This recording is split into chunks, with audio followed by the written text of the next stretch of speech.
এবারকার যে পরিবর্তনটা আসলো, দেশটা তো শুধু আমাদের একার না, আমাদের শিক্ষাটাই সবচাইতে বেশি ক্ষতিগ্রস্ত হয়েছে। এই আন্দোলনের ক্রেডিট যুব সমাজ, ছাত্রছাত্রীরা, আমরা এর জন্য গর্বিত। প্রত্যেকটি অন্যায়ের বিচার চাই। অতীতে কিন্তু আরো অনেকেই আমাদের উপরে জুলুম করেছে। নারীকে ছাড়া কি একটা সমাজ গঠন হয়? পরিবারই তো গঠন হয় না, তো এত বড় সমাজ গঠন হবে কিভাবে? ধর্ম নিয়ে রাজনীতি তারা করেন, যারা নির্বাচন আসলে মাথায় টুপি দেন, এর আগে দেন না। কেউ আবার বলছেন যে না, কোনো সংস্কারের দরকার নাই, এখন নির্বাচন দেন। দেশে এবং প্রবাসে মিলে যারা আমরা আছে, সবাই মিলেই দেশ আমাদের সবার। অনেক বছর ধরে জামাত মুক্ত পরিবেশে কোনো কর্মসূচি পালন করতে পারিনি, অফিসগুলোও বন্ধ ছিল। এখন পরিবেশ অনেকটা অনুকূল। এই অবস্থায় আপনারা আসলে কেমন অনুভব করছেন? ধন্যবাদ এই প্রশ্ন করার জন্য। আসলে জামাত ইসলামী শুধুমাত্র অফিস বন্ধ ছিল না, জামাত ইসলামের উপর সত্যিকার অর্থে সকল দিক থেকে এই সরকার ঝাঁপিয়ে পড়েছিল।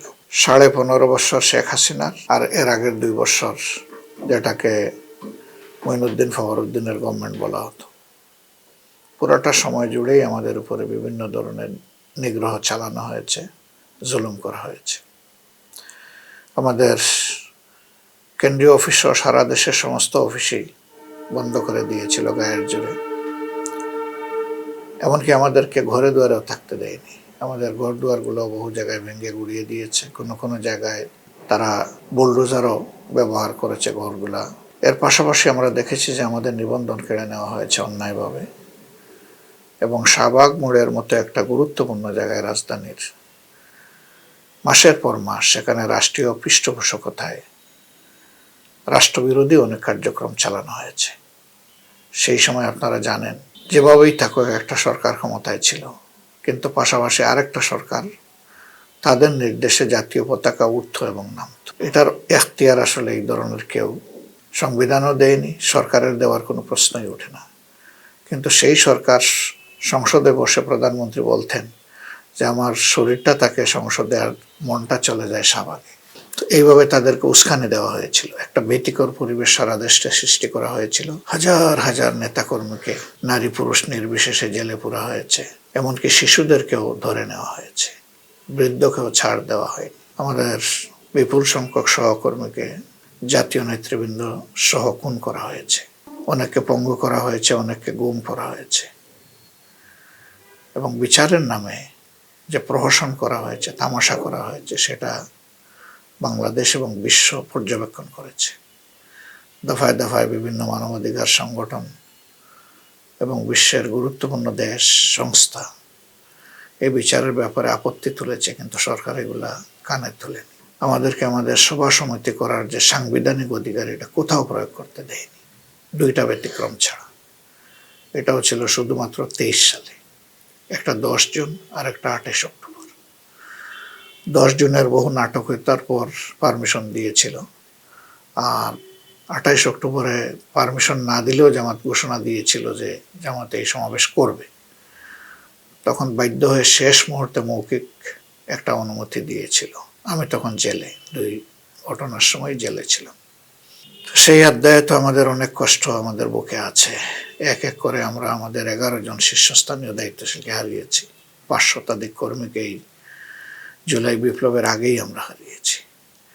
আর এই জুলাই বিপ্লবের পরে আরো বহু সংখ্যককে হারিয়েছি। সেই সংখ্যাটা আমরা বলতে চাচ্ছি না, যেহেতু এটা জাতির সামগ্রিক পরিবর্তনের একটা আন্দোলন ছিল। সেখানে শহীদদেরকে আমরা কোনো দলীয় ভিত্তিতে পরিচয় করাতে একেবারেই রাজি না।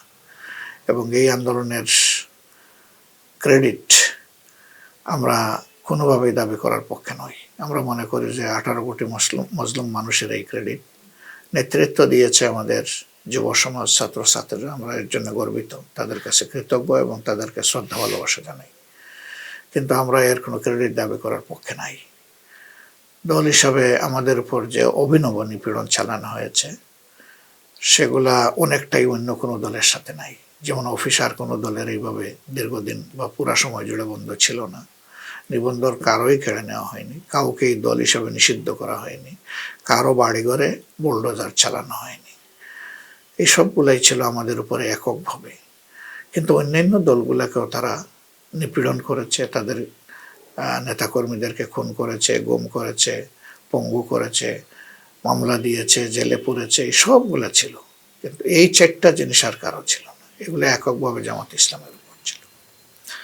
ছাত্র শিবিরকে কোনো একটা প্রতিষ্ঠানে সহ্য করা হতো না, ওদের নামের ছায়া পর্যন্ত তারা বরদাস্ত করতে পারেনি। উদাহরণস্বরূপ আমরা দেখেছি আবরার ফাহাদের কথা, তার দুটা দোষ, একটা সে দেশের পক্ষে একটা স্ট্যাটাস দিয়েছিল, এটা ফেনী নদীর পানি নিয়ে, আরেকটা ছিল সে নামাজ পড়তো। তো তাকে বলেছে তুই যখন নামাজ পড়তে নিশ্চয়ই তুই শিবির, আর তুই যখন শিবির তাই তুই এই কাজ করেছিস। তা শিবির হওয়া সেই সময় একটা মহাপাপের মতো তুলে ধরতো, এমনকি মিডিয়াগুলো বলতো শিবির সন্দেহ, মানে ব্যাপারটা এমন যে চোর ডাকাত সন্দেহ। শিবির সন্দেহ হবে কেন? শিবির তো তখন নিষিদ্ধ কোনো সংগঠন ছিল না। সরাসরি বলতে পারতো যে শিবিরের কর্মী বা শিবিরের নেতা, এটা না বলে বলতো শিবির সন্দেহ। তো সেই রকম একটা ভীতিকর পরিবেশ সারা দেশে সৃষ্টি করে রাখা হয়েছিল। এমনকি আমাদের ছাত্রী মেয়েদের সাথেও দুর্ব্যবহার করেছে বহু জায়গায়। পিরোজপুরের ঘটনা তার সবচেয়ে নিকৃষ্ট প্রমাণ। তো সেই অবস্থা থেকে 5 আগস্টের এই মহাপরিবর্তনের মধ্য দিয়ে আল্লাহ তাআলা আমাদেরকে শুধু নয় গোটা জাতিকেই আল্লাহ মুক্তি দিয়েছেন, এই জন্য আল্লাহ শুকরিয়া আদায় করি। আর এই মুক্তির জন্য যে সমস্ত শহীদানের রক্ত এবং যে সমস্ত মানুষের ত্যাগ কোরবানি, আমাদের পঙ্গু আহত ভাই বোনদের, এগুলাকে আমরা গভীর শ্রদ্ধার সাথে স্মরণ করছি। আলহামদুলিল্লাহ, এখন আমরা কিছুটা স্বস্তির সাথে আমাদের কার্যক্রম চালাতে পারছি এবং মানুষের কাছে আমাদের বক্তব্য নিয়ে যাওয়ার আমরা সুযোগ পাচ্ছি। এই জন্যে আল্লাহ তাআলারও শুকরিয়া, আর দেশবাসীর জন্য আমাদের শুভকামনা যে দেশবাসীও আমাদেরকে এখন সেভাবেই রিসিভ করছে ইতিবাচকভাবে। আমাদের নেতৃবৃন্দকে বিচারের নামে যে অফিসার করে জুডিশিয়াল কিলিং করেছে, এটারও আমরা বিচার চাইবো, ফরমালি চাইবো, আমরা প্রস্তুতি নিচ্ছি।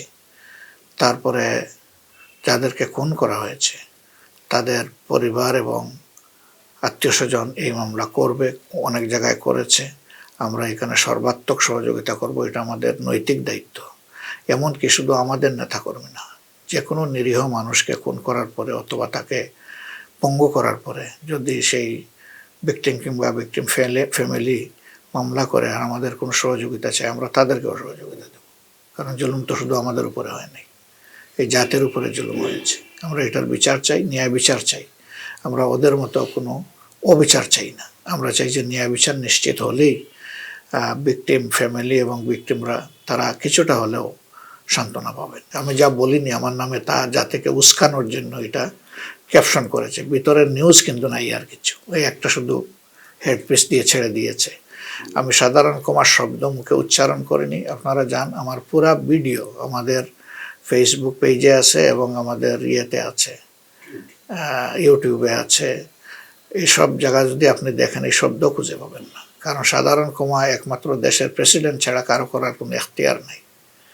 আমরা কে সাধারণ ক্ষমা ঘোষণা করার?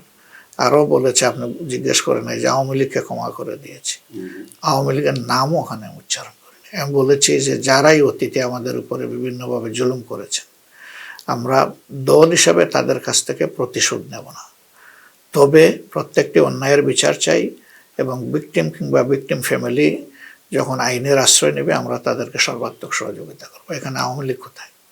আর আওয়ামী লীগকে শুধু আমাদের উপরে অবিচার করছে নাকি? অতীতে কিন্তু আরও অনেকেই আমাদের উপরে জুলুম করেছেন, আমি কারো নাম ধরিনি। দীর্ঘ সময় কার্যক্রম চালাতে পারিনি। এখন মূলত আমাদের কর্মীরা তো আমাদেরকেই পায়নি, অনেক কর্মী তার কেন্দ্রীয় দায়িত্বশীলদেরকে দেখেই নেই এই দীর্ঘ সময়ের মাঝে, এমনকি আমাদের রুকনরা অনেকে দেখে নেই। এই সময়ের মাঝে এগুলো আসলে আমাদের দলীয় ইন্টারনাল প্রোগ্রাম, এগুলো কর্মী সম্মেলন সবগুলো। আমরা কোথাও এখনো জনসভা করি নাই। জনসভা যখন করব সেটা হবে নির্বাচন সম্পৃক্ত। এখন মূলত আমাদের কর্মীদেরকে রাজনীতির ময়দানে এবং সাংগঠনিক ময়দানে সক্রিয় করার জন্য আমাদের এই তৎপরতা। জাতি দীর্ঘদিন সঠিক নির্বাচন পায়নি, 14 সালেও পায়নি, 18 সালেও পায়নি, 24 সালেও পায়নি। এখন যাদের বয়স 26 হয়েছে বা 27 হয়েছে, তারা কোনো নির্বাচনে এই জীবনে ভোট দিতে পারেনি। তা ভোটের অবশ্যই একটা নিশ্চয়তা আগে বিধান করতে হবে। এবং আমরা জানি যে গত সরকার অনেকগুলো সমস্যা সৃষ্টি করে রেখে গেছে। যাদেরকে দিয়ে নির্বাচন পরিচালনা হবে সেই সমস্ত জায়গায় সংস্কারের প্রয়োজন আছে, কিছু বিধি, কিছু আইনের সংস্কারের প্রয়োজন আছে, কিছু সংস্কার আছে অনেক সময় আমরা অতীতে দেখি নাই যে কোনো নির্বাচিত সরকার গিয়ে এগুলা সংস্কার করেছে। আমরা যেহেতু এখন একটা অনির্বাচিত সরকার এবং একটা অনির্বাচিত ঠিক না, মানে নির্দলীয় সরকার ক্ষমতায় আছে, সেই কারণে তাদের কোনো দলের প্রতি বিশেষ কোনো আনুগত্য নেই। তাদেরকে সামনে রেখে জনগণের এবং রাজনৈতিক দলগুলোর সহযোগিতায় কিছু মৌলিক সংস্কার হয়ে যাওয়া উচিত। যে সংস্কারগুলো হলে পরেই নির্বাচনের লেভেল প্লেইং ফিল্ড বা সমতল মাঠ তৈরি হবে, তখন জনগণের ভোট দেওয়ার পরিবেশটা নিশ্চিত হবে।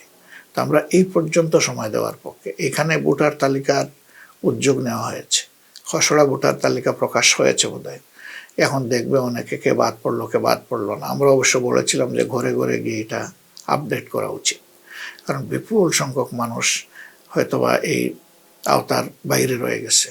প্লাস এবারকার যে পরিবর্তনটা আসলো, দেশটা তো শুধু আমাদের একার না, দেশে এবং প্রবাসী মিলে যারা আমরা আছে সবাই মিলেই দেশ আমাদের সবার। তো প্রবাসীদের ভোটার তালিকার অন্তর্ভুক্ত করতে হবে, এটা তাদের দীর্ঘদিনের দাবি। আমরা তাদের রিমিটেন্স নিচ্ছি, রিমিটেন্স যোদ্ধা বলে আমরা মৌখিকভাবে স্বীকৃতিও দিচ্ছি, কিন্তু ভোটের অধিকারটা তাদের নিশ্চিত করবো না, এটা তো হতে পারে না। উন্নত বিশ্বের অনেক দেশে আছে, তারা কিন্তু তাদের প্রবাসীদের ভোটার হওয়ার ব্যাপারটা নিশ্চিত করে থাকে। আমরা বলছি যে এটাও নিশ্চিত করতে হবে। সংশ্লিষ্ট এমবেসি বা হাই কমিশন আমাদের যেগুলো আছে তার মাধ্যমে আমাদের এই কাজগুলো যেন আমরা নিশ্চিত করতে পারি। এই বেসিক কার্যক্রমগুলো পরিচালনা করতে আমাদের বর্তমান ইন্টারিম গভর্নমেন্টের যে প্রধান উপদেষ্টা একটা ইঙ্গিত দিয়েছেন যে এই নির্বাচন এই বছরের শেষ নাগাদ কিংবা আগামী বছরের প্রথম ভাগে অনুষ্ঠিত হবে। আমরা এটাকে মোরলেস অযৌক্তিক মনে করছি না, কিন্তু এটা আরও ভালো হবে তারা যদি এটাকে ডিফাইন করেন এবং স্পষ্ট করেন। অন্তত মাসটা, যে এই মাসের ভিতরেই নির্বাচন হতে পারে, তাহলে জাতির মধ্যে আস্থার একটা পরিবেশ সৃষ্টি হবে এবং সংশ্লিষ্ট সকল দল তার প্রস্তুতি সেভাবে সাজানোর সুযোগ পাবে। অনেকেই, বেশিরভাগ দল কিন্তু বলতেছে যে সংস্কার নিশ্চিত করেই, বেসিক সংস্কারগুলা সম্পন্ন করেই নির্বাচন হওয়া উচিত। আবার কোনো কোনো দল বলছে যে না, নির্বাচিত সরকার ছাড়া সংস্কার কে করবে। আবার কোনো কোনো দল, হয়তো বা একই দলের দেখা যাবে ভিন্ন নেতা বলতেছেন যে হ্যাঁ, কিছু নির্বাচন সংস্কার হতে পারে, কিন্তু তার জন্য খুব বেশি সময় নেওয়া ঠিক হবে না, যত তাড়াতাড়ি সম্ভব দিয়ে দিতে হবে। কেউ আবার বলছেন যে না, কোনো সংস্কারের দরকার নাই, এখন নির্বাচন দেন। এরকম আছে, বহুমাত্রিক বক্তব্য আছে। তো এই বক্তব্যগুলা এক ধারার না, একই দলেও ভিন্ন ভিন্ন ধারার বক্তব্য আসতেছে। তো আগে তো নির্দিষ্ট দলের মধ্যে একই ধরনের বক্তব্য আসতে হবে, সেই পরিবেশ এখনো কিন্তু সৃষ্টি হয়নি। আর আমরা আমাদের জায়গায় আছি, আমরা বলেছি না, বেসিক সংস্কার করে সাথে সাথে নির্বাচনের রোডম্যাপ ঘোষণা করে দেওয়া উচিত। আমাদের যে সমাবেশগুলো হচ্ছে সেগুলো তো আমাদের কর্মীদের নিয়ে সমাবেশ, এখানে কিন্তু সাধারণ জনগণকে আমরা দাওয়াত করিনি। সাধারণ জনগণকে সম্পৃক্ত করে যেটা হবে সেটা তো জনসভা হবে। তো জনসভা হলে মানুষের সমাগম কি হলো না হলো সেটা পরে দেখার বিষয়। আর এই সমাগমের উপর নির্ভর করে একটা দল তার নির্বাচনী পলিসি ঠিক তো করবে না। আমরা এককভাবে নির্বাচন করব নাকি দেশের স্বার্থে, বৃহত্তর স্বার্থে সবাইকে মিলেমিশে আমরা নির্বাচন করব, সেই সময়টা এখনো আসেনি। এটা নির্বাচনের আবহ তৈরি হলে এখানে অনেক পোলারাইজেশন হবে। সব দিক দেখে জাতির স্বার্থ সামনে রেখে ইনশাল্লাহ আমরা আমাদের সিদ্ধান্ত নেব। নির্বাচন যে কোনো 3 ফর্মের এক ফর্মে অংশগ্রহণ হতে পারে, এককভাবে হতে পারে, আন্ডারস্ট্যান্ডিংয়ে হতে পারে, অথবা কোনো অ্যালায়েন্সের ভিত্তিতে হতে পারে, কিন্তু এই ব্যাপারে এখন আমরা কোনো স্থির সিদ্ধান্ত নেইনি। একটা জাতীয় সংগঠন হিসাবে 300 আসনকেই তো সামনে রেখে চিন্তা করতে হবে, কিন্তু 300 আসনেই আমরা নির্বাচন দলীয়ভাবে করবো কিনা, আমাদের দলেরই প্রার্থী দিব কিনা, আগেই বলেছি যে সেই সময় এখনো আসেনি। আমরা সময় আসলে এই ডিসিশন নেব এবং আপনারা জানতে পারবেন। সুনির্দিষ্ট দলের সাথে জোট গড়ার এখনো কোনো উদ্যোগ নেইনি এবং সেই ব্যাপারে কোনো বক্তব্য আমরা দেইনি, বা আমাদের কাছেও এরকম কোনো বক্তব্য কারো কাছ থেকে আসেনি। তবে এটা ঠিক যে আমরা যারা ফ্যাসিবাদ বিরোধী এবং আধিপত্যবাদ বিরোধী, ফ্যাসিবাদের বিরুদ্ধে যারা লড়াই করেছে পাশাপাশি থেকে, তাদের সকলের সাথেই কম বেশি তো মত বিনিময় হয়েছে। এটা আমাদেরও হয়েছে, অন্যান্যদেরও হচ্ছে। তো জোট কিংবা সমঝোতার জন্য দুটা জিনিস অবশ্যই লাগবে। একটা হচ্ছে সকল পক্ষের একই ফিলিংস, যে না আমরা এটা করতে চাই। দ্বিতীয়টা হচ্ছে যে চিন্তা এবং কর্মসূচির মিনিমাম মিল থাকতে হবে। এখন সেই মিনিমাম মিল যাদের সাথে হবে তাদের সাথে সমঝোতা বলেন, জোট বলেন, যে কোনো সময় করা যাবে এবং এটা দেশের স্বার্থেই হবে। তাদের রায় দিয়ে রাষ্ট্র পরিচালনার দায়িত্ব দেয়, তাইলে আমরা প্রস্তুত কিনা। জনগণকে বাদ দিয়ে তো জামাতে ইসলামী না, নাম্বার 1। নাম্বার 2 হলো একটা দল রাষ্ট্র পরিচালনা করবে, তার মানে কি পিয়ন থেকে রাষ্ট্রপতি সহ ওই দলেরই হতে হবে? এদেশের যোগ্য মানুষদের যোগ্য জায়গায় বসাইয়া তাদেরকে কাজের ক্ষেত্র প্রস্তুত করে দিতে হবে। এবং একটা দল যেভাবে তার দেশকে পরিচালনা করতে চায়, এই চাওয়ার সাথে যারা সার্ভিস প্রোভাইডার তাদের চাওয়াকে মিলাইতে হবে এবং তাদের কার্যক্রমকে মিলাতে হবে। এখন যারা বিভিন্ন দায় দায়িত্বে আছেন, হ্যাঁ, যেহেতু একটা পরিবর্তন হয়ে গেছে, এখানে যদি কেউ সুনির্দিষ্ট অপরাধের সাথে জড়িত হন তার তো বিচার হবে, সেটা আলাদা। কিন্তু সকল তো আর এরকম না। বাকি যে জায়গায় আছে কম্পিটেন্ট মানুষ, তার জায়গায় সে থাকবে। আমরা সরকারে আসার সাথে সাথে সবাইকে আমরা বাদ দিয়ে দেবো না, নতুন করে আমাদের লোক সব জায়গায় বসায় দেব না। তাইলে এই মানুষগুলো যাবে কোথায়? তাদের অধিকার সংরক্ষণ হবে কোথায়? আমাদের কি হবে? আমাদের হলো উপর থেকে ওভারসি করতে হবে যে কোনো জায়গায় যাতে দুইটা জিনিস না হয়। একটা হইলো দুঃশাসনের আবহ সৃষ্টি না হয়, আর একটা হইলো দুর্নীতির প্রবাহ সৃষ্টি না হয়। এই দুইটা যদি দুর্নীতি আর দুঃশাসন আটকানো যায়, তাইলেই আমরা এদেশের মানুষকে সুশাসন উপহার দিতে পারবো ইনশাআল্লাহ। আমাদের শিক্ষাটাই সবচেয়ে বেশি ক্ষতিগ্রস্ত হয়েছে দুইটা দিক থেকে। একটা হলো নৈতিক শিক্ষা এখানে নাই বললেই চলে, আর একটা হচ্ছে যে বৈষয়িক শিক্ষার যে মান, সেইটাও নাই বললে চলে। আমরা আগে মানসম্মত একটা শিক্ষা জাতিকে উপহার দেওয়ার চেষ্টা করব। শিক্ষার জায়গাটা যদি ঠিক হয়, তাইলে সমাজের সকল ক্ষেত্রে সঠিক মানুষগুলোই যার যার জায়গায় সঠিক দায়িত্ব পালন করবে। কিন্তু শিক্ষাই যদি সেই মানসম্মত না হয়ে এলোমেলো হয়ে যায়, তাহলে একটা ভালো জাতি গড়ে তোলা অসম্ভব, এটা পারা যাবে না। এটা আমাদের 1 নম্বর প্রায়োরিটি থাকবে। 2 নম্বর প্রায়োরিটি থাকবে সমাজ থেকে দুর্নীতি দূর করা। এই দুর্নীতি আমাদের সমাজের রন্ধ্রে রন্ধ্রে রোগে রক্তে প্রবাহিত হচ্ছে, যার কারণে সবচেয়ে বেশি ক্ষতিগ্রস্ত হচ্ছে সাধারণ মানুষ। আর একটা ছোট্ট কমিউনিটি, একটা বংশ, একটা গোষ্ঠী অন্যায়ভাবে অবৈধভাবে লাভবান হচ্ছে। এরাও আবার এটা ভোগ করতে পারে না। এরা ভয়ে দেশের ভিতরে এই মুদ্রা রাখে না, চুরি করে এরা বিদেশে এগুলা পাচার করে। গরিব মানুষের রক্ত চুষা এই সমস্ত অর্থ বা মুদ্রা বিদেশের অর্থনীতিকে গতিশীল করছে এবং আমাদের দেশকে ক্ষতিগ্রস্ত করছে। তাছাড়া এই দুর্নীতি এবং ঘুষ বাণিজ্য থাকার কারণে, চাঁদাবাজি থাকার কারণে সমাজের সকল জায়গায় সাধারণ মানুষগুলা ঘাটে ঘাটে তারা নির্যাতিত এবং নিগৃহীত হচ্ছে। ছোট ব্যবসায়ী, ওদের তো বেঁচে থাকাই কঠিন হয়ে গেছে, নাবিশ্বাস উঠতেছে তাদের। সাধারণ মানুষ বাজারে গেলে এখন তার মাথা ঘুরানোর উপক্রম। এটা কেন? দেখা যাবে যে ওই দুর্নীতি দুঃশাসনের কারণে এগুলো হচ্ছে। তা আমরা দুর্নীতির জায়গায় আমরা হাত দেব। তৃতীয়, আমাদের হাতটা পড়বে বিচার বিভাগের উপরে। যে দেশে বিচার বিভাগ সঠিকভাবে ফাংশন করে, সেই সমাজও সঠিকভাবে ফাংশন করে। কিন্তু বিচার বিভাগ যে দেশে অবিচার ডেলিভারি দেয়, বিচারের আসনে বসে, সেই দেশে আসলে কোনো শৃঙ্খলা ফিরিয়ে আনা সম্ভব না এবং মানুষের কোনো অধিকারই সেখানে বাস্তবায়ন করা প্রায় অসম্ভব। তো এই জায়গাটায় আমাদেরকে হাত দিতে হবে। এরকম আরও অনেকগুলো জায়গা, অর্থনীতির চাকার ব্যাপার, সবাই জানে এটা দুর্নীতির সাথে জড়িত। অর্থনীতিকে যদি আমরা দুর্নীতিমুক্ত করতে পারি, এবং করতেই হবে, ব্যাংক, বিমা, কর্পোরেশন, ব্যাংকিং এবং নন ব্যাংকিং ফিনান্সিয়াল যে সমস্ত ইনস্টিটিউশনস আছে, সেগুলোকে অবশ্যই ক্লিন করতে হবে। এই যেমন গত সরকার উন্নয়নের কথা বলে বলে সব ফুকলা করে চলে গেছে, এখন আমরা সারা জাতি এটা সাফার করতেছি। একসময় আমাদের রিজার্ভ এতটা নিচে নেমে গিয়েছিল যে সব এলসি পর্যন্ত সরকার বন্ধ করে দিতে বাধ্য হয়েছে, এবং ওই সরকার হাত জোড় করে বিদেশ থেকে রিমিটেন্স ভিক্ষা চেয়েছে। নিজেরা খেয়ে দে, আবার এই গরিব মানুষ যারা তাদের রক্তকে ঘামে পরিণত করে 2 পয়সা আয় করে, তাদের টাকার জন্য ওদের কাছে আবার ভিক্ষা চেয়েছে। দেশটাকে তারা কোন পর্যায়ে নিয়ে গিয়েছিল এখান থেকে এটা বোঝা যায়। তো এই জায়গাগুলো তো আমাদেরকে অবশ্যই পরিষ্কার করে তুলে আনতে হবে। আসলে রাষ্ট্রীয় আদর্শ যখন একটা দিক নির্দেশনা পায়, তখন অনেক দুষ্ট লোক ও সিস্টেমের কারণে সৎ হইতে বাধ্য হয়, এবং এটা যে কোনো সমাজের দিকে আপনি তাকান সেটা আপনি পাবেন। মদিনার সমাজের দিকে তাকালে একই চিত্র চলে আসবে।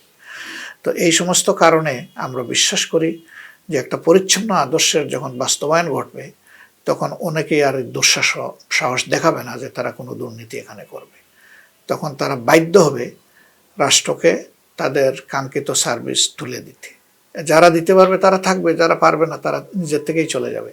অনেক আজগুবি অভিযোগ যেগুলো আমরাও জানি না, সেগুলো তো আমাদের বিরুদ্ধে চালান দেওয়া হয়।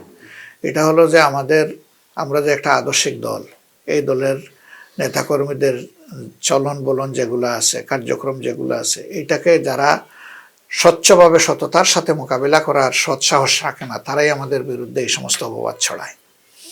এখানে নারীদের ব্যাপার কেন, সংখ্যালঘু সংখ্যাগুরু এগুলোও তো তুলে বিভিন্ন ধরনের অপবাদ দেওয়া হয়, মৌলবাদী এটা সেটা অনেক কথা বলা হয়। আসলে এর সাথে বাস্তবে জামাতে ইসলামের কোনো মিল খুঁজে পাওয়া যাবে না। এখন বলবেন যে তাইলে কি নারীরা তাদের ইচ্ছা মতো চলাফেরা করবে? না, নারী কেন, কোনো রাষ্ট্রের কোনো নাগরিকই একটা সভ্য রাষ্ট্রে তার ইচ্ছা মতো যেমন চায় তেমন চলতে পারে না। রাষ্ট্রীয় কাঠামোর ভিতরে থেকে রাষ্ট্রের সংবিধানকে মেনেই তো সে চলবে। সেটা শুধু নারী কেন, নারী পুরুষ সকলের ক্ষেত্রেই প্রযোজ্য। আর নারীকে ছাড়া কি একটা সমাজ গঠন হয়? পরিবারই তো গঠন হয় না, তো এত বড় সমাজ গঠন হবে কিভাবে? এই জন্য নারী পুরুষ সকলের সম্মিলনী চেষ্টাই একটা সমাজ সুন্দর হতে পারে এবং উন্নতি অগ্রগতির দিকে যেতে পারে, এর উন্নতিগুলো সাস্টেইনেবল হতে পারে। তা আমরা যে সমস্ত নারীদের প্রয়োজন আছে, সব পুরুষও কিন্তু চাকরি করে না রাষ্ট্রের, অনেকে তার নিজের কাজ করে, সে চাকরিতে যায় না। নারীরা নিজের কাজ করে না, ঘরের ভিতরে তারা যে কাজগুলা করে এগুলা কি কোনো কাজ না? এটার একটা স্বীকৃতি আছে। আবার অনেকে প্রফেশনেও সম্পৃক্ত হন, কারো সেই রকম প্রয়োজন থাকে, আগ্রহ থাকে, যোগ্যতা থাকে, তিনি নারী না পুরুষ, তিনি তার জায়গা পেয়ে যাবেন সেখানে রাষ্ট্রকে কিছু দেওয়ার এবং উন্নয়নে রাষ্ট্র পরিচালনায় অবদান রাখার। রাসূল করিম সাল্লাল্লাহু আলাইহি ওয়াসাল্লাম তো নারীদেরকে যুদ্ধের ময়দানে নিয়ে গেছেন, শিক্ষায় তিনি তাদেরকে নিয়োগ করেছেন, ব্যবসা তারা করেছেন রাসূল করিম সাল্লাল্লাহু আলাইহি ওয়াসাল্লামের জামানায়। আল্লাহ রসুলের একজন বিবি, প্রথম বিবি যিনি তার স্ত্রী, তিনি তো নিজে একজন প্রসিদ্ধ ব্যবসায়ী ছিলেন। তো এগুলা তো প্রতিষ্ঠিত সত্য। এগুলা যারা ইসলাম সম্পর্কে খুব গভীর চিন্তাও না করে মানুষের মধ্যে এক ধরনের কনফিউশন সৃষ্টি করার জন্য তারা এই অপপ্রয়াস চালায়। আমাদের কার্যক্রম তো মানুষ দেখছে, আমরা তো আর আমাজন জঙ্গল থেকে আসি না, এই দেশেই আমরা জন্মগ্রহণ করেছি, এই সমাজেই আমরা চলাফেরা করি। আমরা কেমন, আমরা কিভাবে আমাদের কার্যক্রম পরিচালনা করি, ব্যবসা বাণিজ্য, বিভিন্ন সেবামূলক প্রতিষ্ঠান চালাই, সবই তো মানুষের চোখের সামনে আছে। তো এটা যারা বলে তারা উদ্দেশ্য প্রণোদিতভাবে রাজনৈতিকভাবে আমাদেরকে প্রতিহিংসা বশবর্তী হয়ে ক্ষতি করার জন্য এগুলো বলে, এগুলোর কোনো বাস্তবতা নেই। ধর্ম রাজনীতি থেকে, আমরা যে ধর্মে বিশ্বাস করি এটা রাজনীতি বহির্ভূত না। যদি হইতো তাইলে রাসূল করিম সাল্লাল্লাহু আলাইহি ওয়াসাল্লাম এবং তারপরে খুলাফায়ে রাশিদিন দুনিয়া শাসন করতেন না। তো রাজনীতির উদ্দেশ্য কি? রাজনীতির উদ্দেশ্য হলো সুশাসন উপহার দেওয়া, আর এর ভিতরে রাষ্ট্রের সমস্ত কিছু ঢুকবে, যত সার্ভিস আছে। তা আমরা তো সেইটা করি। ধর্ম নিয়ে রাজনীতি তারা করেন যারা নির্বাচন আসলে মাথায় টুপি দেন, এর আগে দেন না। নামাজ যারা নির্বাচন আসলে নিয়মিত পড়া শুরু করেন, মসজিদে মসজিদে গিয়ে সালাম দেন, মানুষের খবর জিয়ারত সারা 5 বছর না করলে ওই সময় বাড়াইয়া দেন, তারা ধর্ম নিয়ে রাজনীতি করেন মানুষের ধর্মীয় আবেগকে কাজে লাগানোর জন্য। আমরা ওই রকম করি না। আমরা সারা বছরই খবর যাদের জিয়ারত করার এই সৌভাগ্য আমাদের হয়ে করি, নামাজ চেষ্টা করি প্রতিদিনই 5 ওয়াক্ত পড়ার। আল্লাহর যে বিধিবিধান আছে একজন মানুষের জন্য, আমরা চেষ্টা করি আমাদের জীবনে মানার, আমাদের দলীয় জীবনে এগুলো আমরা প্র্যাকটিস করি। এর নাম ধর্মীয় রাজনীতি নয়, এর নাম হইল ধর্মীয় রাজনীতি। আমরা সেটা করি এবং সেই ধর্মটা আল্লাহর দান সমস্ত মানবতার জন্য, এটা শুধু মুসলমানদের জন্য না, এটা দল মত ধর্ম বর্ণ নির্বিশেষে সবার জন্যই আল্লাহ এই বিধান দিয়েছেন। আমরা সেই বিধানের পক্ষেই কথা বলি, এটাই আমাদের রাজনীতি। স্বাধীনতা বিরোধী বলেছেন, আমরা স্বাধীনতার কোন বিরোধিতা করলাম বলেন তো? আমাদের কোন কাজটা স্বাধীনতা বিরোধীর পর্যায়ে পড়ে এই স্বাধীন বাংলাদেশে? স্বাধীনতা তো হয়েছে 71 সালে, তাই না? ঘোষণা হয়েছে 26শে মার্চ, আর বিজয় অর্জিত হয়েছে আমাদের 16ই ডিসেম্বর। সরকার গঠন হয়েছে পরবর্তী বছর অর্থাৎ 72 সালের 10 জানুয়ারি। এই 72-এর 10 জানুয়ারি থেকে শুরু করে 2025 সালের 2রা আজকের এই দিন জানুয়ারি পর্যন্ত আমরা কোন স্বাধীনতা বিরোধী কাজটা করেছি? একটা ইসলামী দল যুদ্ধে যায় নাই, একটা মুসলিম জাতীয়তাবাদী দল যুদ্ধে যায় নাই, বামপন্থীরা অনেকে যান নাই, বাসানের দল যুদ্ধ করতে গিয়ে পারে নাই, তাদেরকে জায়গা দেওয়া হয় নাই, সেটা ভিন্ন কথা। জামাতের কিছু কনসেপচুয়াল ব্যাপার এখানে ছিল যে যদি ভারতের সহযোগিতায় দেশটা স্বাধীন হয়, ভারত যেহেতু একটা বৃহৎ দেশ, তাহলে আদৌ সেই স্বাধীনতার সুফল বাংলাদেশের জনগণ ভোগ করতে পারবে কিনা। 53 বছরে এই রায় অলরেডি জনগণ পেয়ে গেছে যে আমরা সেই সুফল ভোগ করতে পেরেছি কিনা। কারণ স্বাধীন দেশে এসে আরেক দেশের পররাষ্ট্র সচিব কিভাবে ঠিক করে দেয় যে আমার দেশে নির্বাচনে কোন দল যাবে কোন দল যাবে না, কে কার সাথে অ্যালায়েন্স করবে, কে সরকারে বসবে কে বিরোধী দলে বসবে, এটা কিভাবে ঠিক করে? এটা আমার স্বাধীনতার উপর কি নির্লজ্জ হস্তক্ষেপ না? এরকম একটা দুইটা না, বহু কাজ এরকম হয়েছে যেটা আশঙ্কা করেছিলেন জামাত নেতৃবৃন্দ। আমি তো তখন ছোট, আমি সেই দলও করতাম না। তারা যেটা আশঙ্কা করেছিলেন, জনগণ বাস্তবে সেটা পুরাটাই দেখেছে, ক্ষেত্র বিশেষে তার চেয়ে আরও বেশি দেখেছে। তো এই জায়গাটাই আমাদের আশঙ্কার জায়গা ছিল। এরপরে ধরেন ভারত বিরোধী আমাদেরকে বলা হয়, না আমরা ভারত বিরোধী না, আমরা কোনো দেশেরই বিরোধী না, আমরা আমাদের দেশের পক্ষে, জনগণের পক্ষে। আমাদের দেশের জনগণের রাইটস এবং তাদের স্বার্থকে দেখাই হচ্ছে আমাদের দায়িত্ব। এবং এটা শুধু আমাদের না, যে দলই এই দেশে রাজনীতি করবে সে তো তার দেশ এবং জনগণের স্বার্থ দেখবে। এবং দেশ এবং জনগণের স্বার্থ যদি কারো দ্বারা বিঘ্নিত হয়, তাহলে তার প্রথম দায়িত্ব হচ্ছে তার নিজের সরকারকে সতর্ক করা। দ্বিতীয় দায়িত্ব হচ্ছে আমার অধিকার যে কেড়ে নিচ্ছে তার বিরুদ্ধে প্রতিবাদ করা। জামাত এই দুই নীতির বাইরে কোথাও যায়নি। আমরা ভারতকে আমাদের প্রতিবেশী হিসাবে সম্মান দেখাতে চাই, কিন্তু আমরা এটাও আশা করি যে ভারতও আমাদেরকে সম্মান করুক। তার ভিত্তিতেই আমাদের পররাষ্ট্রনীতি পরিচালিত হওয়া উচিত। আমাদের পররাষ্ট্রনীতিতে তাই লেখাও আছে যে কারোর সাথে শত্রুতা নয়, সবার সাথে বন্ধুত্ব। তো আমার প্রতিবেশীর সাথে আমার শত্রুতা করে আমার লাভটা কি হবে? আমি যদি প্রতিবেশীকে কষ্ট দিই, প্রতিবেশী আমাকে কষ্ট দিতে এগিয়ে আসবে। তো এটা তো কোনো বুদ্ধিমানের কাজ হলো না, এবং কোনো দেশপ্রেমিক দল তো এটা চাইতে পারে না। আমরা এটা চাই না। আমরা ভারতের বিরুদ্ধে তো বলি না। ভারত যদি আমাদের দেশে কোনো হস্তক্ষেপ করে অন্যায়ভাবে, আমরা সেটা প্রতিবাদ করি। এটা ভারত কেন, যে কোনো দেশ হলেই আমরা এটা করব।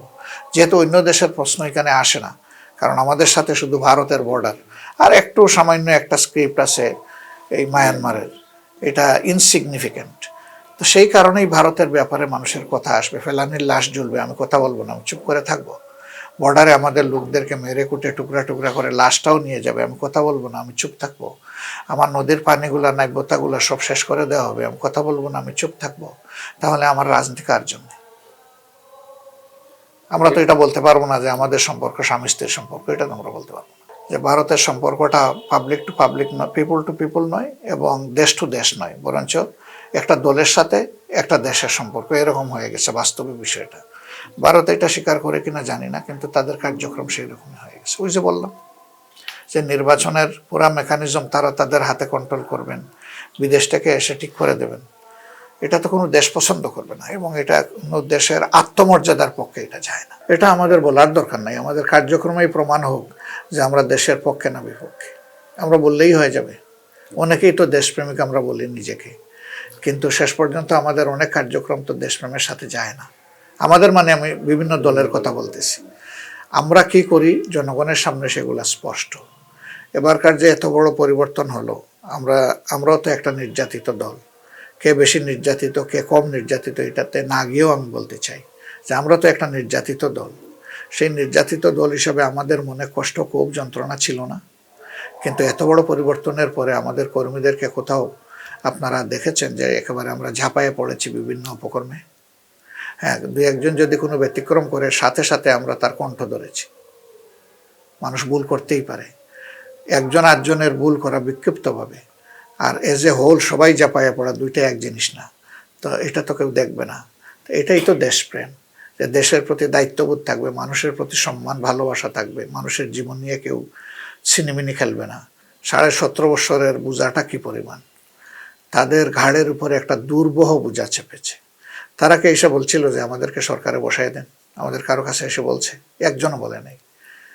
তাদেরকে আমরা বসাইছি। কেন বসাইছি? এই ধরনের একটা বিপ্লব বলি অথবা গণ অভ্যুত্থান বলি, এর মাধ্যমে মানুষের আকাঙ্ক্ষা ফুটে উঠেছে যে না, আমরা বাঁচতে পারবো এই দেশের সম্মানের সাথে, মর্যাদার সাথে। এখন দেশটাকে ভালো করার জন্য আমাদেরকে সামনে আগাতে হবে। তাদের কাছে আমাদের দুইটা বেসিক চাহিদা। একটা ওই যে বললাম কিছু বেসিক সংস্কার, মৌলিক সংস্কার, আর একটা হচ্ছে একটা সুষ্ঠু নির্বাচন। আর এই সব যতক্ষণ ধরে তারা দায়িত্বে থাকবেন দেশের, ততক্ষণ দেশে সুশাসন যতটুকু পারে ম্যাক্সিমাম তারা চেষ্টা করা যায় এটা যাতে প্রতিষ্ঠিত করতে পারে। আইন শৃঙ্খলা রক্ষা, তারপরে দ্রব্যমূল্য নিয়ন্ত্রণ, মানুষের মৌলিক অধিকারগুলো নিশ্চিত করা, শিক্ষা প্রতিষ্ঠানগুলোকে ছাত্র ছাত্রীদের লেখাপড়ার উপযোগী করে উপহার দেওয়া, গড়ে তোলা, পরিচালনা করা, এই সমস্ত কাজগুলো তাদের কাজ। তো আমরা দেখতে পাচ্ছি যে তারা চেষ্টা করছে, কিন্তু তারা যেহেতু কোনো দলীয় সরকার না, এই জন্যে তাদের চেষ্টারও কিছু সীমাবদ্ধতা থাকবে, এটা জাতিকে মেনে নিতে হবে। এই মৌলিক সময়ের ভিতরে তাদের চেষ্টার কমতি নেই, কিন্তু তাদের চেষ্টা তাদেরকে সুষ্ঠুভাবে করতে দেওয়া হচ্ছে না। এই প্রথম দিন থেকেই তাদেরকে ডিস্টার্ব করার পরিকল্পনা নিয়ে যারা ক্ষমতা থেকে বিদায় নিয়েছে তাদের অপকর্মের দায়ভারের কারণে, তারা কিন্তু শান্তি দিচ্ছে না। তারা প্রতি মুহূর্তে নতুন নতুন ষড়যন্ত্র পাকাচ্ছে। একজন প্রধানমন্ত্রী তিনি দেশ থেকে পালিয়ে গেলেন, তার তো চিন্তিত হওয়া উচিত ছিল যে এই দেশ থেকে আমাকে পালাতে হলো কেন। সেইটা না করে তিনি আবার জাতির উপরে প্রতিশোধ নেওয়ার জন্য প্রতি মুহূর্তে উস্কানি দিচ্ছেন, এবং তার বিভিন্ন লক্ষণ আমরা দেখতে পাই। বিভিন্ন সময় মিডিয়ায় তার যে সমস্ত ফোন আলাপ এসেছে, প্রথম দিকে মনে হয়েছিল এগুলা বোধহয় কেউ বানিয়ে টানিয়ে বলছে কিনা, এখন তো অনেক কিছু। কিন্তু পরে যখন দেখি যে অনেক কার্যকলাপের সাথে মিলে যায়, তখন আর এটাকে বানানো উস্কানি বলা যাবে না, এটা আসলে রিয়েল উস্কানি। তাদের নেতারাও মাঝে মাঝে যে সমস্ত কথা বিদেশ থেকে বলেন, দেশের ভিতরে তো আর কেউ এখন এরকম বলছে না, বিদেশ থেকে যেগুলা বলেন সেই কথাগুলো মনে হয় না যে এই দেশ এবং দেশের মানুষকে তারা সম্মান করেন। তারা আগে যেমন এই দেশের উপর তাণ্ডব চালিয়েছেন, আবার নতুন করে তাণ্ডব চালানোর জন্য তারা কার্যক্রম হাতে নিয়েছেন। তো আলহামদুলিল্লাহ এ পর্যন্ত তাদের কোনো ষড়যন্ত্রই কিন্তু তারা বাস্তবায়ন করতে পারেনি। আল্লাহর রহমত এবং জনগণের ঐক্যের কারণে সেগুলা ভেস্তে গেছে। তা আমরা যদি এই সরকারটাকে শান্তিপূর্ণভাবে কাজ করার সময় দিতাম, তাইলে এই সময়ের ভিতরেই তারা আরও অনেক ভালো কাজ করতে পারত। কিন্তু আমরা তো সবসময় চাপের মধ্যে দেখতে পাচ্ছি তাদেরকে, একটা গোষ্ঠী তাদেরকে শান্তি দিচ্ছে না। তারপরেও জনগণের ভালোবাসা সমর্থন তাদের সাথে যতদিন থাকবে তারা কিছু করতে পারবে ইনশাল্লাহ। সব কাজ তারা না করুক, কিছু করতে পারবে। না, তারা তো এখন সংস্কারের উদ্যোগ কেবল নিয়েছে, কিন্তু সেই সংস্কারের বিষয়গুলো এখনো রাজনৈতিক অংশীজনের কাছে তারা প্রকাশ করেনি যে তারা এই কমিশনের মাধ্যমে কি পেয়েছে। সবার কাছ থেকে তারা শুধু জিনিসগুলো নিয়েছে। এখন তারা বলছে যে আগামী 15 জানুয়ারির পরে রাজনৈতিক অংশীজনের সাথে বিভিন্ন ধরনের মতবিনিময় বা ডায়ালগ শুরু হবে। তো ডায়ালগ শুরু হলে আমরা বুঝবো যে তারা কতটুকু এই ব্যাপারে অগ্রগতি অর্জন করেছেন। তাদেরকে আমরা দায়িত্ব দিয়েছি, তারা তাদের সঙ্গত অবস্থানে থেকে উদ্যোগ নিয়েছেন। এখন আমাদের সর্বাত্মক সহযোগিতা থাকলেই তাদের উদ্যোগ কিন্তু সফল হবে, আদারওয়াইজ সফল হবে না। এই জন্য রাজনৈতিক দলকে দূরদর্শী হতে হবে, আবার উদারও হতে হবে দেশের স্বার্থে। আমরা যদি নিজের দলীয় যে সমস্ত প্রস্তাবনা দিয়েছি এগুলোর উপরে অটল অবিচল থাকে, আর এটা যদি অন্যদের সাথে না মিলে, তাইলে তো কোনো সমাধানে আসতে পারবো না। এখানে যুক্তিসঙ্গত যে বিষয়গুলো সবাইকে মেনে নিতে হবে, এটা যার কাছ থেকেই আসুক। আর যেটা অযৌক্তিক এটা বাদ দিতে হবে। তো এটা আসলে আমরা বুঝবো যে তারা কতটুকু এই ব্যাপারে অগ্রগতি অর্জন করেছেন। সফলতা নির্ভর করবে সবার সহযোগিতার উপরে। যে একটা সুষ্ঠু নির্বাচনের জন্য বেসিক সংস্কার দরকার, এটা তো কেউ অস্বীকার করছে না, কিন্তু কেউ কেউ বিভিন্ন মুখে কথা বলতেছে, এটা তাদের ব্যাপার। আমরা অনেক প্রত্যাশাই তাদের কাছে আছে, কতটুকু তারা পূরণ করতে পারবেন, কতটুকু জনগণ তাদেরকে সহযোগিতা করবে, কতটুকু রাজনৈতিক দলগুলা সহযোগিতা করবে, তার উপর নির্ভর করবে প্রত্যাশা পূরণ। প্রথমত বাজার মূল্য, যেটা দ্রব্য মূল্য, এটাকে নিয়ন্ত্রণে আনা উচিত। যে কোনো মূল্যে এটাকে আনতে হবে, সিন্ডিকেট ভাঙতেই হবে। এখন যদিও কিছুটা নিচে নেমে এসেছে, কারণ এখন মৌসুমটা হচ্ছে একটু নিচে নামার মৌসুম, কিন্তু এই মৌসুম চলে গেলে আবার যখন বর্ষা মৌসুম আসবে দেখা যাবে আবার অস্থিরতা দেখা দেবে বড় মাত্রার। তো তাদেরকে আমদানি বাড়াতে হবে, যে সমস্ত দ্রব্য আমরা আমদানির উপরে বেশিরভাগ নির্ভর করে থাকি। আবার প্রোডাকশন যেগুলো হয়েছে সেগুলো সংরক্ষণের দিকে তাদের নজর দিতে হবে, এই ব্যবস্থা নিশ্চিত করা। আর সিন্ডিকেট ভাঙতে হবে। এই তিনটা বিষয়ে যদি সরকার গুরুত্ব দেয়, আশা করা যায় দ্রব্যমূল্যের যে লাগামহীন ঊর্ধ্বগতি, এটা নিয়ন্ত্রণে আনা যাবে ইনশাল্লাহ, জনগণের জন্য সহনীয় করা যাবে।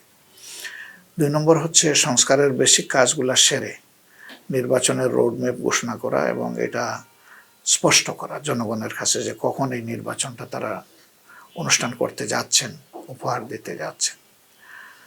3 নম্বর হচ্ছে বিভিন্ন জায়গায় যারা অপকর্ম করেছে বড় মাত্রার, অথচ তারা এখনো তাদের জায়গায় রয়ে গেছে, এই বিষয়গুলোর সমাধান করা, অর্থাৎ বিচারটা নিশ্চিত করা।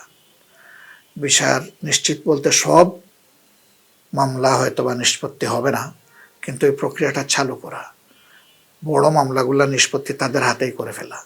এবং তারা কথা দিয়েছেন যে 1 বছর সময়ের ভিতরে তারা এটা নিশ্চিত করবেন। যদি এটা তারা করতে পারেন, একটা বড় কাজ হবে এবং এটা সকলের জন্য দৃষ্টান্তমূলক হবে, আমাদের জন্য হবে, যারা রাজনীতি করে সবার জন্য হবে, যারা এই রাষ্ট্রে সার্ভিস দেন তাদের জন্য হবে, সবার জন্য এটা কিন্তু শিক্ষণীয় হবে। যদি বড় কালপ্রিট যারা, তাদেরকে যদি শাস্তির আওতা এনে নিশ্চিত করা যায় শাস্তিটা। এগুলো আমাদের প্রত্যাশা, বেসিক প্রত্যাশা। আর শিক্ষাঙ্গনের পরিবেশটা যে কোনো মূল্যে নিশ্চিত করতে হবে। এই যে বইগুলো প্রথম দিন দেওয়া গেল না, এখন আমরা দেখতেছি যে যুবলীগের এক নেতার কারসাজির কারণে সরকার এটা হাতে, যে এই যুবলীগের নেতাকে রাষ্ট্রের চেয়ে বড় নাকি, তারা ধরতে হবে, তারা এখানে জবাবদিহিতার আওতায় আনতে হবে। যদি তার শাস্তি পাওয়ার হয় তাকে শাস্তিও দিতে হবে। এবং পাশাপাশি এই বইগুলো যত দ্রুত পারা যায় আমাদের ছাত্রছাত্রীদের হাতে তুলে দিতে হবে। এই বিষয়গুলোর দিকে তাদের অ্যাটেনশন দেওয়া লাগবে। ব্যাংকিং সিস্টেমে এখনও কিন্তু পুরোপুরি শৃঙ্খলা ফিরে আসেনি, কারণ এখনও বিভিন্ন ব্যাংকে যাদেরকে বসিয়ে রাখা হয়েছে তারা অনেকেই দুর্নীতিবাজ।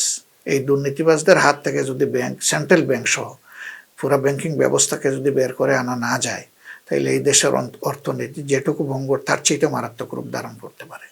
সেই সময় যখন তখন মায়েরা তাদের ইজ্জত হারায় নাই, সেই সময় মানুষ গুম হয় নাই, সেই সময় তো অনেক অপকর্ম হয়েছে বিভিন্ন সময়, শুধু এই সরকার না, বিভিন্ন সময় হয়েছে সামাজিক অপকর্ম। কোনো সরকারের সময় কেউ বলতে পারবে না যে না, অপকর্ম মুক্ত আমরা সমাজটাকে করতে পেরেছিলাম। সেই তুলনায় দুর্বল সরকার বলি আর নন পলিটিক্যাল গভর্নমেন্ট বলি, তাদের সময় আমরা সেটা অতটা দেখছি না। তবে উস্কানি দিয়ে বিভিন্ন ইন্ডাস্ট্রিয়াল সেক্টরকে অস্থির করা, এগুলো তো ভিন্ন ব্যাপার, সেটা তো পরিকল্পিত ষড়যন্ত্র। সেটা আমি কালকে একজন দায়িত্বরত পুলিশ কর্মকর্তাকে জিজ্ঞেস করেছিলাম ওই সেক্টরের যে কী অবস্থা, বলে যে এটা ইচ্ছাকৃত। যিনি বলেছেন একসময় তিনি তাদের খুব কনফিডেন্সের মানুষ। কেন ইচ্ছাকৃত করবে? বলে যে অনেক কারণ আছে, এর মাঝে একটা হলো ওই সরকারকে ফেল করানো, আর একটা হলো এরা ব্যাংক্রাফট হয়ে গেছে, যদি ওখানে জ্বালাও পোড়াও ধ্বংসযোগ্য হয়ে যায় এরা বাঁচার পথ পেয়ে যাবে, যে এদের ইন্ডাস্ট্রিতেই প্রয়োজনে তারাই আগুন লাগাই দেবে ইন্ডাস্ট্রিতে। তো এই সমস্ত নোংরা মানসিকতা যে সমাজে কিছু মানুষের থাকে, কিছু মানুষই একটা সমাজকে ক্ষতিগ্রস্ত করার জন্য যথেষ্ট। কারণ সম্পদের 80 ভাগ তো ওদের হাতে, এই কিছু মানুষের হাতে তো সম্পদের 80 ভাগ, আর 80 ভাগ মানুষের হাতে 20 ভাগ। শিক্ষার পাঠটা চুকাইয়া যে কেউ রাজনীতিতে আসতে পারে, এটা কোনো তাদের জন্য সমস্যার ব্যাপার না। 25 বছর বয়স হয়ে গেলে সে তো এমপি হতে পারে, এখানেও কোনো সমস্যা নাই। তা তারা যদি কোনো, তাদের সাবেকরা যাদের ছাত্র জীবন শেষ হয়ে গেছে, তারা কোনো দল যদি করতে চায়, এটা তাদের নাগরিক অধিকার। এই নাগরিক অধিকারের উপরে কারো হস্তক্ষেপ করার কোনো সুযোগ নেই। এবং রাজনৈতিক একটা দল হিসাবে আমরা এটার জন্য অস্থিরতা অনুভব করি না। এরকম কত দল তো বাংলাদেশে অন্যরা গঠন করেছে, সবাই গঠন করতে পারলে, তারা যদি একটা দল গঠন করতে পারে আমাদের আপত্তির কোনো। তবে যেহেতু এটা নন পলিটিক্যাল গভর্নমেন্ট, তাদের উচিত হবে না সুনির্দিষ্ট কোনো দলকে পৃষ্ঠপোষকতা দেওয়া, এবং এটা উচিত হবে না সুনির্দিষ্ট কোনো দলের চাপের কাছে মাথা নত করা। বরঞ্চ তারা চলবেন সংবিধান এবং বিবেকের আলোকে। নয়া দিগন্তের উদ্দেশ্যে বলার আগে দেশবাসীর উদ্দেশ্যে বলতে চাই যে দেশ আমাদের সবার। কে কোন ধর্মের, কে কোন বর্ণের, কে কোন দলের, এটা বড় বিষয় না, আগে দেশ। তো নতুন একটা বৎসর শুরু হয়েছে, সেই আজকে প্রথম মাস এবং প্রথম মাসের দ্বিতীয় দিবস। আমরা দেশবাসীর কাছে প্রত্যাশা করি, আহ্বান জানাই যে দেশের স্বার্থে মৌলিক জায়গাগুলোতে আমরা যেন ঐক্যবদ্ধ থাকি। আমাদের মজবুত ঐক্য যদি মৌলিক বিষয়ে থাকে রাষ্ট্রের, ইনশাল্লাহ এই দেশ জাতির কেউ কোনো ক্ষতি করতে পারবে না। আর অতীতে যারা অপকর্ম করেছে তাদের অপকর্ম নিয়ে কামড়াকামড়ি না করে তাদের বিচার হোক, নিশ্চিত হোক, এটা আমরা দাবি করি। আর আমরা সামনের দিকে এগিয়ে যাওয়ার জন্য আমরা আমাদের পথ রচনা করি এবং পরিকল্পনা নিই। এখন বিভিন্ন অংশীজন এখানে আছেন, রাজনৈতিক পক্ষ আছে, সিভিল সোসাইটি আছে, সমাজের বিভিন্ন সার্ভিস প্রোভাইডাররা আছেন। তাদের সকলের কাছেই আমাদের আহ্বান যে দেশের স্বার্থে আমাদের সমস্ত কার্যক্রম পরিচালনা হোক, এটা আমাদের প্রত্যাশা এবং আহ্বান। আর ঐক্যের জায়গাটা আমাদের মজবুত থাকুক, এবং ঐক্য বিনষ্ট হয় এরকম কোনো উদ্যোগ কার্যকলাপ আমরা যাতে কেউ না চালাই, সতর্ক থাকি, সেটা আমি এবং আমাদের সকলেরই, সকল পক্ষের কাছে আমাদের আহ্বান। নয়া দিগন্ত যে দেশ পুরাটাই জুলুমের মাঝখানে ছিল, নয়া দিগন্ত তার বাইরে নয়। বিশেষ করে নয়া দিগন্তের আত্মপরিচিতির কারণে নয়া দিগন্ত ছিল প্রচণ্ড ছাপের মুখে। এরকম কিছু মিডিয়া তো বন্ধই হয়ে গেছে। নয়া দিগন্তের সিস্টান কনসার্ন দিগন্ত তো চলতেই পারল না। আমাদের চোখের সামনেই সংগ্রামের সম্পাদককে নাজেহাল করা হলো, অন্যান্য সাংবাদিক সিনিয়র যারা তাদেরকে নাজেহাল করা হলো। দুঃখজনক হলো যে প্রেস ওয়ার্ল্ডের লোকেরা প্রেসের স্বাধীনতা চান, আমরাও তো চাই প্রেসের স্বাধীনতা। প্রেস রাষ্ট্রের চতুর্থ স্তম্ভ। তো এই স্তম্ভটা যদি শক্তিশালী থাকে তাহলে রাষ্ট্র ভালো থাকে। কিন্তু ওই সময় তো আমরা কাউকে কিছু বলতে দেখলাম না, বরঞ্চ কেউ কেউ এডিটোরিয়াল লেখে ওই সন্ত্রাসী কর্মকাণ্ডকে সমর্থন জুগিয়েছেন। তো এটা যখন হয় প্রেস ওয়ার্ল্ডের পক্ষ থেকেই অন্যায়ভাবে কারো উপর আঘাত আসার পরেও আবার যদি অন্যায়কারীকেই সমর্থন করা হয় এবং নির্যাতিতের পক্ষে দাঁড়ানো না হয়, তাইলে চতুর্থ স্তম্ভ মজবুত হবে কিভাবে? এটা খুব দুঃখজনক। নয়াদিগন্তে সেরকম কিছু না হলেও বিভিন্ন সময় হুমকি ধামকি চাপ, তারপরে ডিএফপি থেকে সমস্ত বিজ্ঞাপন বন্ধ করে দেওয়া, এগুলো আপনারা বিভিন্ন সময় বলেছেন, আমরা শুনেছি। এগুলো আসলে নিন্দনীয়। সরকার সরকারের জায়গায় থাকবে, দেশ চালাবে, কিন্তু লাইকিং ডিসলাইকিং এর ভিত্তিতে কাউকে তার অধিকার থেকে বঞ্চিত করা এটা অপরাধ, আর তাও আবার সংবাদ মাধ্যমের ক্ষেত্রে। তো এই সময়ও কষ্ট করে নয়াদিগন্ত চলেছে। আমরা জানি অনেক সময় তার সাংবাদিক অথবা কর্মচারী কর্মকর্তাদেরকে ঠিকমতো বেতনটাও দিতে পারেনি, কিন্তু এই পরিবারের সদস্যরা ধৈর্য ধরে থেকেছেন, তাদের দায়িত্ব পালন করেছেন, তারা চেষ্টা করেছেন এই পত্রিকাকে ভালোবাসে দেশের জন্য কিছু দেওয়ার জন্য। এই জন্য আমরা তাদের প্রতি অভিনন্দন জানাই তাদের এই মহৎ কাজের জন্য। আর আশা করি যে নয়াদিগন্ত তার বিবেকের জায়গা থেকে কাজ করবে, কখনো কোনো চাপের কাছে, অন্যায় চাপের কাছে মাথা নত করবে না, এবং সত্যের ব্যাপারে তারা আপোষ করবে না। সত্য মিথ্যা তারা মেনেই চলবে স্পষ্টভাবে, সাদাকে সাদা বলবে, কালোকে কালো বলবে। নয়াদিগন্তের কাছে এটা আমাদের প্রত্যাশা।